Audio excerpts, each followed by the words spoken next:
Welcome to W&L Sports Weekly. I'm Jeremy Franklin. As we wrap up the 2011-2012 year in Washington and Lee athletics, we'll speak with this year's Press Brown Most Valuable Senior Athlete Award winners, Charlie Westfall and Ncaa Lawson. But first, I'm joined by senior swimming captain Chris Washnock, who won the William McHenry Scholar Athlete Award at Tuesday night's athletics award ceremony. Chris, congratulations. Welcome to the show. Thank you. What does it mean to you to win the Scholar Athlete Award? Well, I think it's really a culmination of my 4 years here, working with professors and coaches. You know, you can't do it by yourself, and with teammates as well. I'll be the first person to say, you know, I had a weird academic track here. I changed majors halfway through, and so I can really credit professors with keeping me on the straight and narrow academically. And so I think that D3 athletics, and W&L in particular, really embodies the scholar athlete ideal. And I'm glad that I've been able to work towards that in my own life and really try to embody that as much as possible. You know, there are no dumb jocks at W&L, really. It's a place where you're both great at sports and great at academics as well. You earned All-America honors in the 400 IM and the 200 backstroke at the Ncaa championship meet. The team finished 16th overall. How pleased were you with the way the Generals competed in Indianapolis? I was thrilled. I'm a 4-year nationals qualifier, and so I know a little bit of history of the program over the past 4 years. We had a swimmer in 2008, Alex Sweet, who qualified for Olympic trials, and then my freshman year we had a great group that went to nationals. But my sophomore and junior year, we had some tough times. I was alone my sophomore year. We all got the stomach flu my junior year.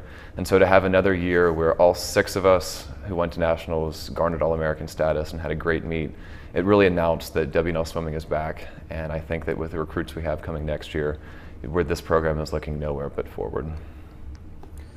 You were talking earlier about the scholar athlete ideal, but as with a lot of other student athletes at W&L, you do a lot more than just play a sport and get good grades. Tell us about some of your extracurricular involvement here. Sure. I mean, it's tough when you're in the pool for 6 months a year. It pretty much takes up the entire year, but I've worked on a lot of campus climate initiatives. I helped to co-found the African Society on campus.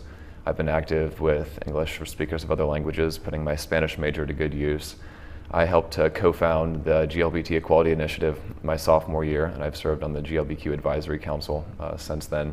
So I love W&L. I've loved my time here, and I believe that the ideals of a W&L education, the honor, civility, tradition, should be open to everyone, regardless of background or any diverse background. And so I've tried to dedicate my time outside the pool, which is pretty minimal with a double major and 6 months of swimming, to studying abroad and then to campus climate initiatives as well. You've also been selected to receive an Ncaa Postgraduate scholarship. What are your future plans? So next year I'll be doing or starting a master's in religion at Yale University, at Yale Divinity School. Never expected to go to Divinity School or even really to major in religion, but ended up there, loved the major, loved the department, and I'm excited to see what awaits me up in New Haven. Never lived north of the Mason-Dixon line before, so it'll be different for sure. Chris, congratulations on a great career. Thanks for being here. Thank you. With me now is the female recipient of the Press Brown Most Valuable Senior Athlete Award, soccer defender Ncaa Lawson. Ncaa, welcome back to the show. Thank you so much. In addition to the Press Brown Award, you were a 2-time first-team All-American. You're the first player in program history for W&L women's soccer to win that recognition. What do those honors mean to you? Honestly, it's so exciting. I couldn't be more excited to win the award. I remember when I first got here 3 years ago, walking into the locker room and seeing Ann Van Devender's plaque on the side of it and just thinking to myself, wow, that would be incredible to win the accolades that she did. And now I'm sitting here doing the same thing. So it's just incredible, and it's great to be recognized for my efforts, my time, and just everything I've done to become the player that I can be and the best player that I can be. So it's great to be recognized for that. What was your favorite experience as a Washington and Lee soccer player? I'd have to say, hands down, it was winning ODACs. There's nothing like the feeling that we all had when the last PK was scored and we all ran and piled on top of Emily in celebration. It was just exhilarating. It was a great feeling. And also, it's not something that every athlete from W&L gets to graduate with, so I'm just very grateful to be a ODAC champion as I leave. During your 3 years with the program, W&L's opponent scored a grand total of 30 goals. You helped Emily Leary set the career shutout record with 36 clean sheets. What has made Washington and Lee so strong on the defensive end? I think the biggest thing that has made us so strong is just the constancy of the group. I think you know, with college, it's very difficult to get a solid group of people together to be able to play for 3 years with different graduation dates, different ages in the mix, so you lose a key role every now and then. But we were lucky enough to be able to grow together for the past 3 years, and even the newcomers that came in just fit in so well that we were able to figure out how each other plays, where to step in, where, you know, somebody needs support. And then also I think just the people I've been blessed to play with, I think they really played a big part, and it's great that our team is so close as well, because you're not just playing for your teammate, you're playing for your best friends, and that's very important. I think that helps the team to be, you know, as tight and solid as we were. What are your expectations for the future of W&L women's soccer? I expect nothing but the best. I think there's an ODAC championship coming in when the incoming seniors graduate next year. They'll be the last class to graduate with an ODAC title under their belt, so I think that's definitely coming in the near future for the rest of the team. And then also Coach Cunningham does such a great job with developing each and every one of the players, so I only expect the level of play to raise as well. And then just with the nature of our team, I expect that it'll just be as close-knit as it always was. We've always been a group, and each incoming group of freshmen does that and keeps that cohesiveness going. So I think that's what my expectations are, and I just wish I could be a part of it. Well, Kat, congratulations on a great career, and thanks again for joining us. Thank you so much for having me.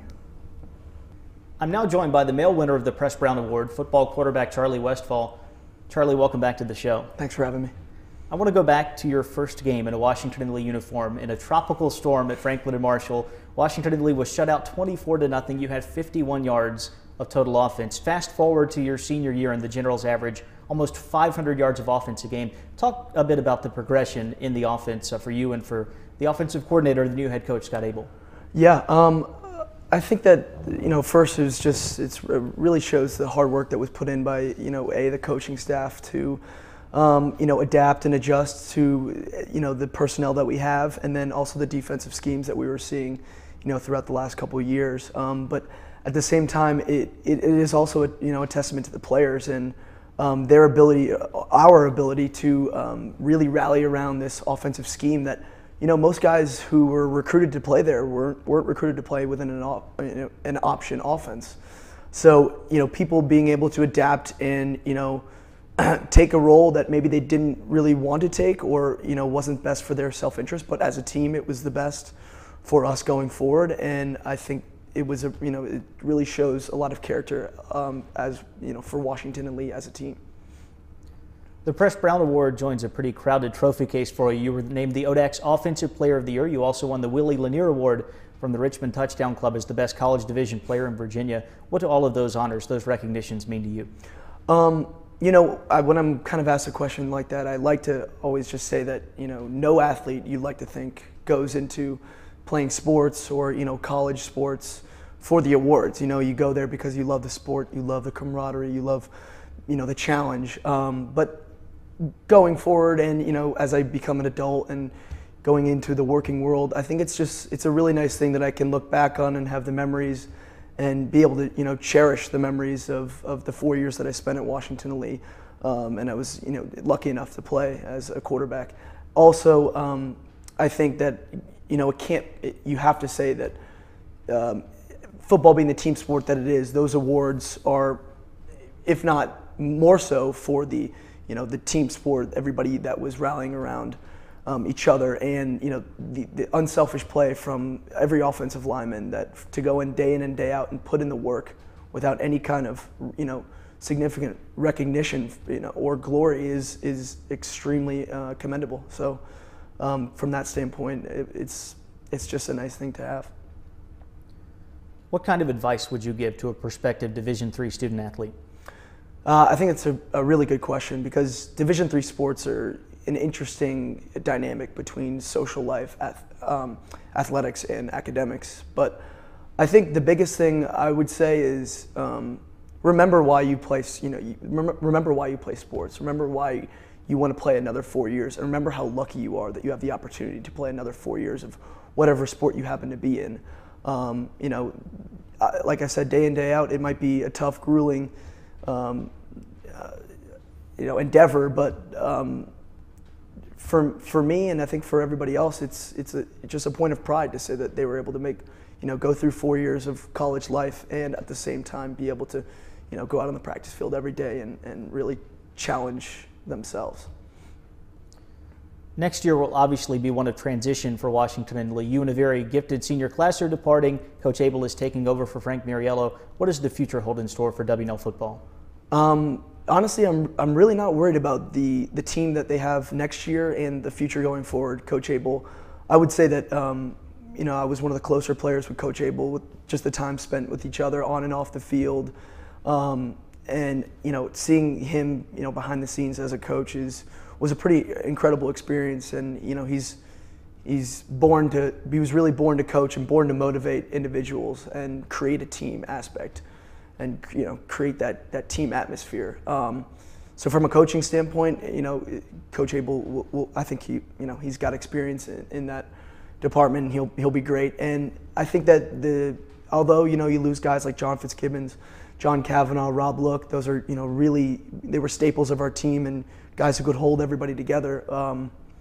The leadership going forward, the senior leadership for next year is going to be just the same. And I think you're going to have those strong characters and strong personalities that can really hold a team together. Charlie, once again, congratulations on a great career. Best wishes for the future. Thank you. Special thanks to Charlie, Kat, and Chris for joining us on the show, and congratulations to all of the award winners and to all of our student athletes for another fine year. For a full list of the 2011-2012 Department Award winners, check out the release here on GeneralSports.com. This is our final show for the year, so we'd also like to take a moment to recognize the folks behind the scenes. Sports Information Director Brian Lobsher, a newly minted father, schedules our guest and works as a floor director, while Michael Todd, tech guru incarnate from the Department of Journalism and Mass Communications, generously allows us to use the studio here in Reed Hall and also helps to produce the program each week. We also say a special thank you to Lori Lipscomb, musician extraordinaire from the Office of Communications and Public Affairs, who has produced and edited the program since we started up back in January of 2009. Lori is retiring this summer. We will certainly miss his contributions to this show and to the university. Lori, thanks for all that you've done. Best wishes in the future. For W&L Sports Weekly, I'm Jeremy Franklin. Thanks for watching.